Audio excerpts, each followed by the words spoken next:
عمران خان صاحب ایک تقریر میں کہہ رہے ہیں پی ڈی ایم والوں میں انتظار کر رہا ہوں کدھر ہے وہ آپ کی ووٹ آف نو کانفیڈنس، نکال لیں آپ. یہ ہمارے ربی صاحب جو ہیں ان کو اگر ہم نے وقت سے کہا ہوتا تو وہ شاید اس وقت یہ دکھا بھی دیتے.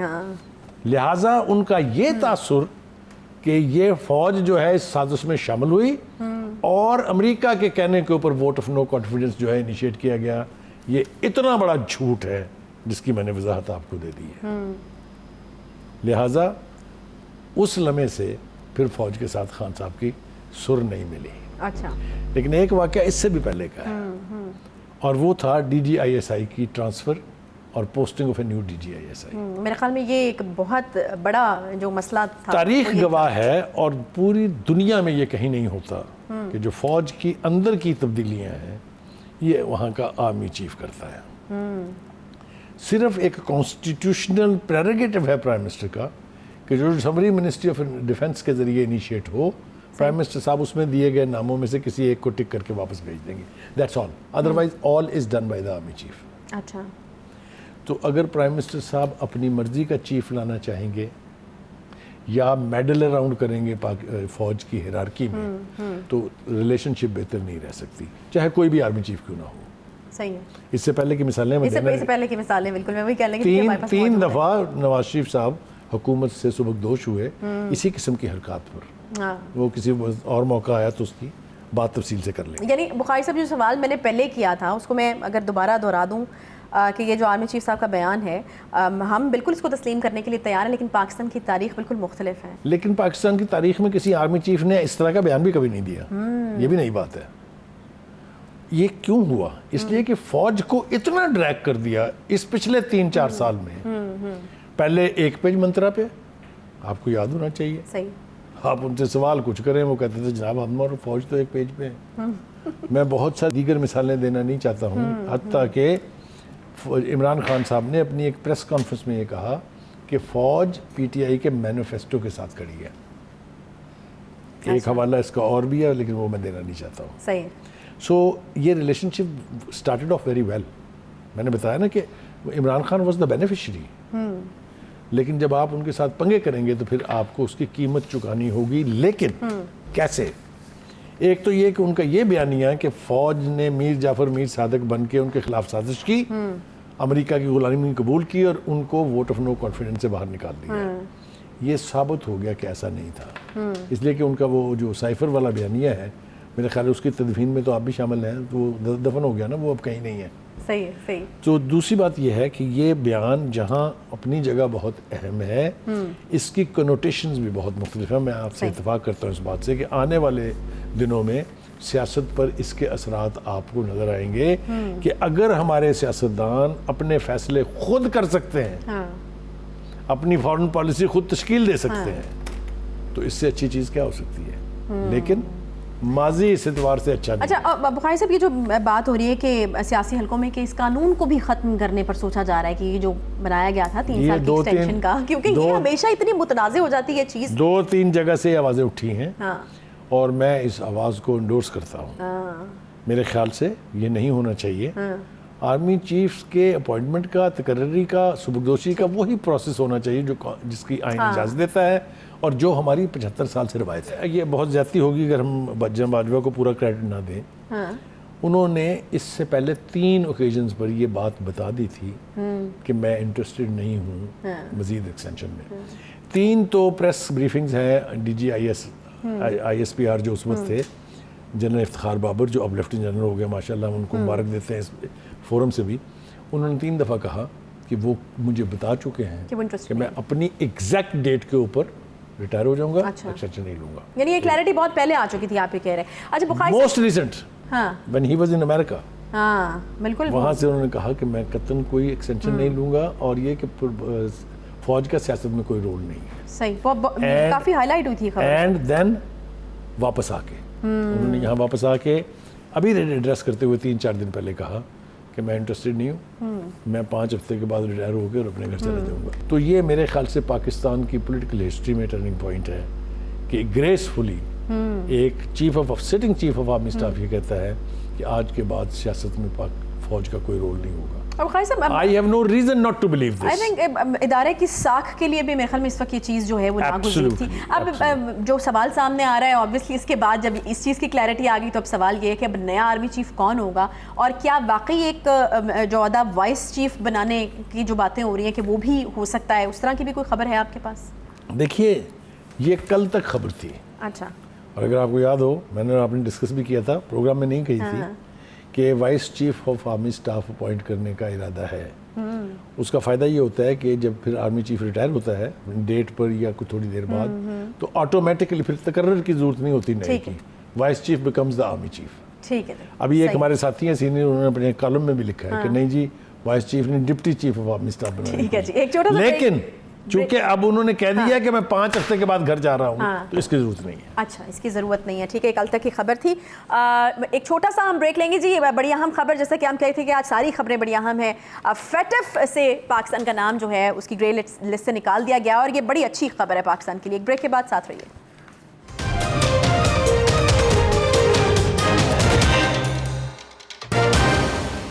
ویلکم بیک جی. بریک کے بعد ایک بار پھر سے خوش آمدید کہتے ہیں. فیٹف کی گرے لسٹ سے پاکستان کا نام جو ہے وہ نکل گیا ہے, اور یقیناً آپ کو یاد ہوگا کہ کتنی کوششیں کی گئی ہیں اس چیز کے لیے, اور کتنا ضروری تھا یہ, اس کے کیا مثبت پہلو ہیں اور کیا مثبت اثرات ہیں جو پاکستان کے اوپر ہوں گے, اور کیوں اس کے لیے اتنی کوششیں کی جائی تھی, یہ ہم بخاری صاحب سے جانیں گے. بخاری صاحب, کتنی بڑی ڈیولپمنٹ ہے اور اس کے فوری طور پر جو ممکنہ اثرات ہیں کیا ہو سکتا ہے؟ دیکھیے اس کے حوالے سے ہمیں موجودہ حکومت کے 2-4 بندوں نے یہ بتایا تھا کہ اچھی خبر آنے والی ہے, لیکن it was too difficult to believe in advance. تو اللہ کا شکر یہ ہے کہ میں سمجھتا ہوں کہ پوری قوم جو ہے وہ مبارکباد کی مستحق ہے, اور یقینی طور پر سٹنگ گورنمنٹ کو اس کا کریڈٹ جاتا ہے. آپ کل بھی کہہ چکے ہیں کہ 8 بجے خبر آنی ہے. جی ہم نے کل بھی بتایا تھا ان کو, اس لیے کہ ہمیں ایسی انڈیکیشن مل رہی تھی. تو یہ ایک بہت بڑا یعنی بہت بڑی ڈیولپمنٹ ہے, کیونکہ پاکستان کی اکانومی کا ٹرن اراؤنڈ اس کے ساتھ جڑا ہوا ہے. یہ گرے لسٹ جو ہے this is a hanging sword on any nation, اور بھی بہت سے ممالک ہیں, اور ہماری پرفارمنس کے اعتبار سے انہوں نے ہمیں جج کیا. اور اگر آپ کو یاد ہو کچھ 6-7 ہفتے پہلے کہا تھا انہوں نے, بلکہ 2 مہینے پہلے, کہ جی ہمارا ایک ڈیلیگیشن آئے گا, وہ ریویو کرے گا صورتحال, پھر واپس وہ رپورٹ کرے گا, اس کی بنیاد پہ ہم فیصلہ کریں گے کہ آپ کو ہم نے گرے لسٹ میں رکھنا ہے یا نکالنا ہے. ہندوستان کی تو کوشش یہ تھی کہ ہم بلیک لسٹ میں جائیں. اور ہندوستان کو تو موقع چاہیے اس طرح کی اینٹی پاکستان کمپینز لانچ کرنے کا. یہ پہلی دفعہ نہیں ہے.